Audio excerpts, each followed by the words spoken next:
സ്തോത്രം. ദൈവം നിങ്ങളെ ധാരാളം അനുഗ്രഹിക്കട്ടെ.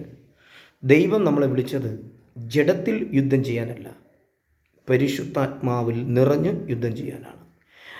അതിൻ്റെ അർത്ഥം യോഹന്നാനും പത്രോസും അവരൊരുമിച്ചൊരു വാക്ക് പറയുന്നു, ഞങ്ങളെ നോക്ക്, ഞങ്ങളെ കയ്യിൽ വെള്ളിയുമില്ല പൊന്നുമില്ല, നസ്രയനായ യേശുവിൻ്റെ നാമത്തിൽ നീ എണീക്ക് എന്നാണ് പറഞ്ഞത്. അപ്പോൾ അവിടെ പറയുന്ന പദം നിങ്ങൾ ശ്രദ്ധിക്കുക, ഞങ്ങളെ നോക്കൂ. നീ എന്ന പദം വരുന്നില്ല, ഞങ്ങൾ എന്ന പദമാണ് വരുന്നത്. ഈ 2025 അവസാനിക്കാൻ പോകുന്നു. ഇനിയെങ്കിലും 2026 പരിശുദ്ധാത്മാവും നീയും ഒന്നിക്കാതെ ഇരിക്കുന്ന തടസ്സത്തെ നീ കണ്ടുപിടിച്ചേ പറ്റൂ. ഇപ്പോൾ നമ്മളൊരു മൊബൈൽ വാങ്ങിക്കാൻ പോകുന്നുണ്ടല്ലേ, പുതിയ മൊബൈൽ. ആ മൊബൈൽ വാങ്ങിക്കാൻ പോകുമ്പോൾ മൊബൈൽ മാത്രമല്ല നമുക്ക് അവർ തരുന്നത്, ഒരു ചെറിയ ബുക്ക് തരും, പിന്നെ അത് കഴിഞ്ഞ് ഒരു ചാർജർ തരും, പിന്നെ ആ ഫോണിനൊരു കവർ തരും. ആ ഫോണിന് എന്തൊക്കെ സുരക്ഷിതമായി ചെയ്യാൻ പറ്റുമോ അതെല്ലാം അവർ നമ്മുടെ കൈക്ക് തരും. ഫോണിൻ്റെ വില 20,000 രൂപ. എൻ്റെ ചോദ്യം ഇതാണ്, എന്തിനാണ് അവർ നമ്മൾ ഫോൺ വാങ്ങിക്കുമ്പോൾ ആ ചാർജറും കൂടെ നമുക്ക് തരുന്നത്? നമ്മൾ പറഞ്ഞു, ഇല്ല ഞങ്ങളുടെ വീട്ടിൽ വേറെ ചാർജുണ്ട്. ശരി, നിങ്ങൾ ആ ചാർജ് കൊണ്ടുപോവാ. ആ വീട്ടിലിരിക്കുന്ന ചാർജ് എടുത്ത് ഈ ഫോണിൽ കുത്തിയാൽ ഒരു ചാർജും ഇല്ല. വല്ല മനസ്സിലാവണം. ഈ ഫോൺ ഉണ്ടാക്കിയ മനുഷ്യനറിയാം ഈ ചാർജ്, ഇന്ന ചാർജും കൂടി ഇതിൽ വെച്ചാലേ ഈ ഫോണ് വാങ്ങിക്കുന്നവന് യൂസ് ചെയ്യാൻ പറ്റത്തുള്ളൂ. ഹല്ലേലൂയ. അങ്ങനെയാണെങ്കിൽ നിൻ്റെ അമ്മയുടെ ഉദരത്തിൽ നീ ഉരുവാകുന്നതിന് മുമ്പ് എൻ്റെ ദൈവം നിന്നെ കണ്ടിരിക്കുക. നിൻ്റെ ഹൃദയത്തെയാണ് നീ ദൈവത്തിന് മുമ്പിൽ പകർന്നു കൊടുക്കേണ്ടത്. സ്തോത്രം.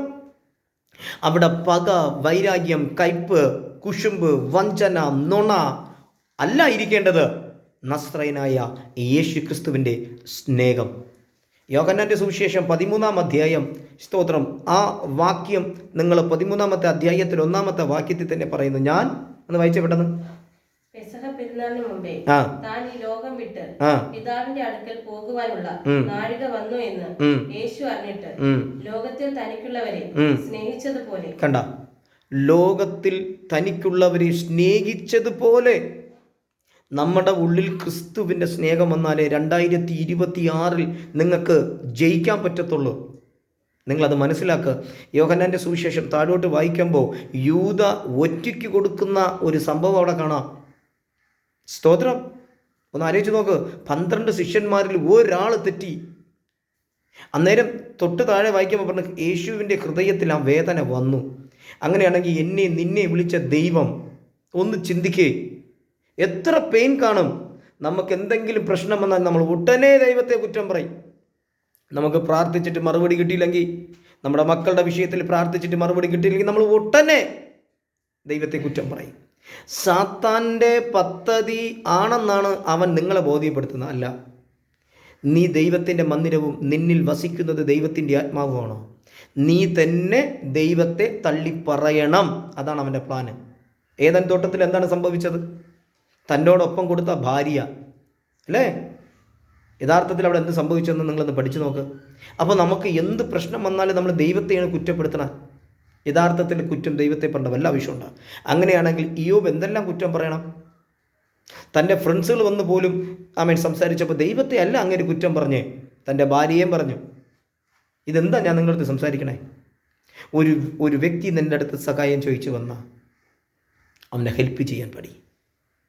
നിൻ്റെ കയ്യിൽ അത് വെച്ചിട്ട് ഇല്ലയെന്ന് പറയല്ലേ.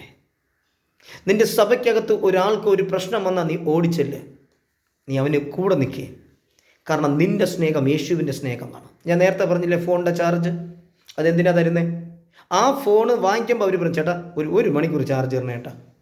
എങ്കിൽ മാത്രമേ ആ ഫോണിൻ്റെ അകത്ത് ആ ഫങ്ഷൻ കാര്യങ്ങളൊക്കെ വരുമ്പോൾ നമുക്കൊരു സന്തോഷം. ആ നല്ല ഫോണ്. അങ്ങനെയാണെങ്കിൽ നിന്നെ ചാർജ് ചെയ്യാൻ നിൻ്റെ ഹൃദയത്തെ പരിശുദ്ധാത്മാവിന് വിട്ടുകൊടുത്തില്ലെങ്കിൽ നീ 2026 കയറുമ്പോൾ തന്നെ നീ തോറ്റുപോകും. ഹലോ, നിങ്ങൾക്കിത് കേൾക്കുമ്പോൾ ഇഷ്ടപ്പെടില്ലെന്നറിയാം. മനസ്സിലാക്കുക. കയ്പ്, പക, വൈരാഗ്യം, പിണക്കം, അസൂയ, കുശുമ്പ്, ഇത് വെച്ചിട്ട് എങ്ങനെ പ്രസംഗിക്കും? ഇത് വെച്ചിട്ട് എങ്ങനെ സാത്താനോട് ഫൈറ്റ് ചെയ്യും? നീ ജഡപ്രകാരം സാത്താനോട് ഫൈറ്റ് ചെയ്യരുത്. ആത്മാവിൽ മാത്രമേ സാത്താനോട് ഫൈറ്റ് ചെയ്യാൻ പറ്റത്തുള്ളൂ. കാരണം പരിശുദ്ധാത്മാവിന് മാത്രമേ ഈ സാത്താൻ ചെയ്യുന്ന എല്ലാ തന്ത്രങ്ങളെയും എല്ലാ പ്ലാനുകളെയും കുറിച്ച് അറിയാൻ പറ്റൂ. ഡാനിയേൽ 5 വായിച്ചു നോക്ക്, താഴോട്ട് വായിച്ചു നോക്ക്. ഡാനിയേൽ 5 അതിലെന്താ എഴുതിയിരിക്കുന്നത്? ഉത്കൃഷ്ട മാനസൻ. കാരണം ചെമ്മിരിൽ ആ എഴുത്ത് വന്നപ്പോൾ അത് വായിക്കാൻ ഒരു മന്ത്രവാദിക്കും പറ്റിയിട്ടില്ല. ഹലോ, അതുകൊണ്ടാണ് നീ വചനം വായിക്കുമ്പോൾ നീ ഓട്ടോമാറ്റിക്കായിട്ട് ഉറങ്ങിപ്പോവുകയാണ്, നിന്റെ തലമണ്ടയിൽ കയറുന്നില്ല. പക്ഷേ ഒരാൾ നിന്നെപ്പറ്റി ഒരു നുണ പറയട്ടെ, നീ അത് ഓർത്ത് നീ സംസാരിക്കും.